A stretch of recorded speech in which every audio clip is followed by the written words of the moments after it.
Oke, kita lanjut ke part 5 ya. Di part 5 ini kita masuk ke teori SCAT, Systemic Cause Analysis Technique. Jadi di sini hampir sama sebenarnya. Jadi intinya gini ya, teman-teman. Untuk teori investigasi intinya hampir sama sih sebenarnya semuanya.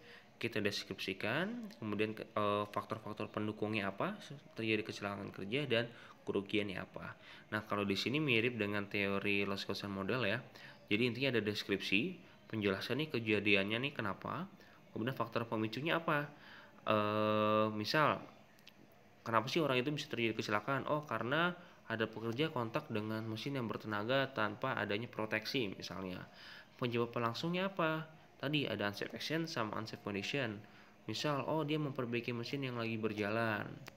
Faktor dasarnya apa? Kok bisa ya orang itu memperbaiki mesin yang berjalan? Oh, nggak ada pengawasan.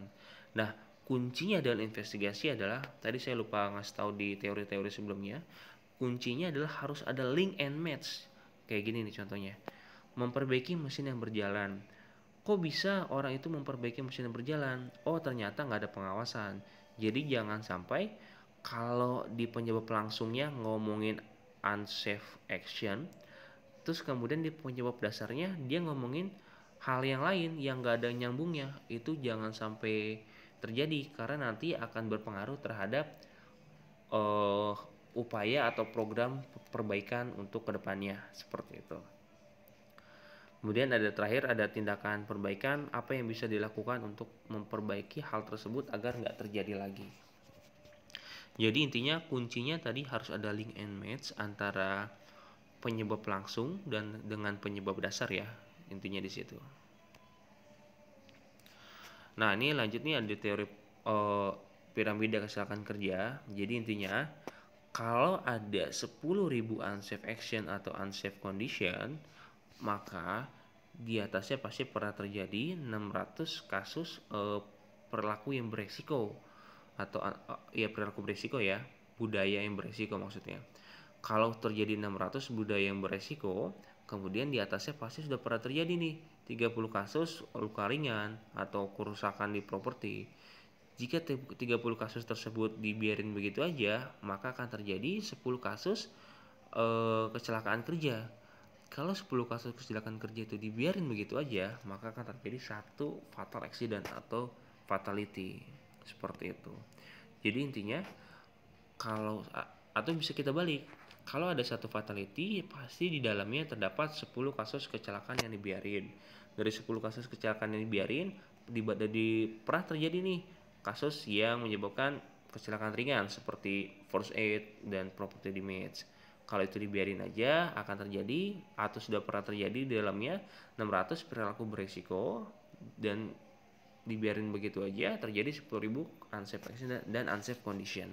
Seperti itu.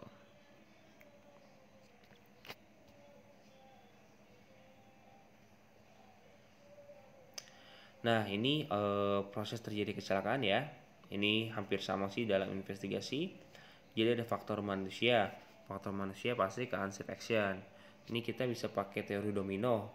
Pendekatannya kita mengurangi budaya yang berisiko atau beda ya unsafe action sama risk behavior ya.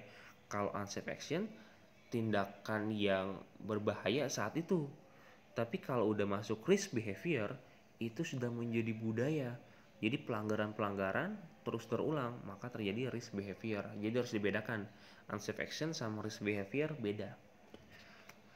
Kemudian tadi di piramida kecelakaan ada accident atau near miss, root cause analysis. Di sini intinya kita coba menghilangi atau mengurangi accident dari near miss ataupun faktor-faktor pendukung lainnya. Kemudian kalau dari faktor peralatan ada unsafe condition. Di sini ada peralatan yang berbahaya, ya kita lakukan sertifikasi untuk memastikan peralatan itu aman digunakan. Contoh boiler ya harus disertifikasi, alat-alat produksi juga harus disertifikasi.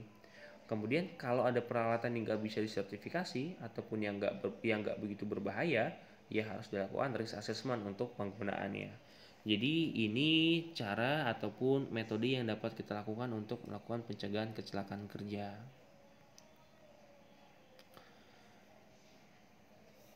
Nah, di sini ada banyak ya dari teori-teori yang menerangkan bahwa upaya pencegahan kecelakaan kerja itu ada kuncinya di manajemen. Seperti itu. Sama ya dari Bennett and Bees tahun 95, di intinya ada perangkat keras, mesin, alat segala macam, perangkat lunak ada dari manusia dan unsur yang terkait. Jadi intinya ada dari alat kerja dan dari usernya si manusia itu sendiri. Kemudian dari Julian, intinya ada 4 poin, itu menekankan kejadian membahayakan dari mesin, cara kerja, material, dan struktur perencanaannya.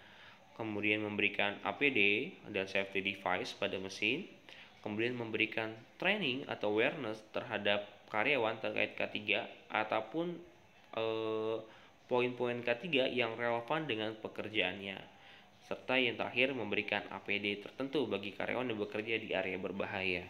Jadi intinya metode pencegahan berawal dari manajemen. Fokusnya ada di manusia dan di peralatan kerjanya. Seperti itu. Kemudian ada CEO atau top management, intinya dia bertanggung jawab nih atas kebijakan K3, keamanan tempat, mesin, perkakas, fasilitas, serta sistem di seluruh area kerja. Jadi intinya kewenangan K3 nggak harus top manajemen kok sebenarnya yang turun langsung untuk memantau, itu nggak perlu juga, tapi harus ada ya sesekali top manajemen untuk memantau implementasi K3 untuk menunjukkan kepedulian atau iya intinya menunjukkan kepedulian top manajemen terhadap K3 dan terhadap karyawan yang bekerja di tempat kerjanya.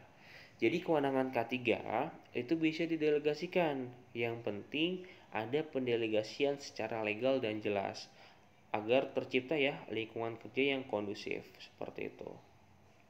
Dan setiap orang di dalam organisasi ataupun perusahaan punya tanggung jawab juga untuk keselamatan dirinya.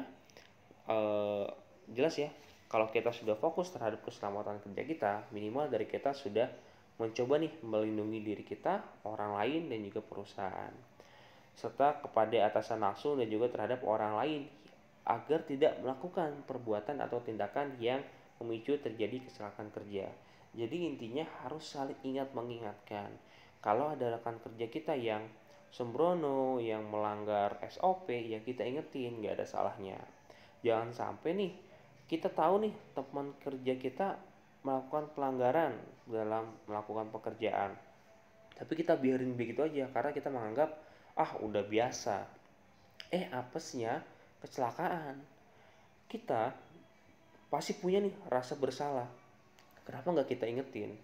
Jangan sampai rasa bersalah itu menghantui diri teman-teman semuanya.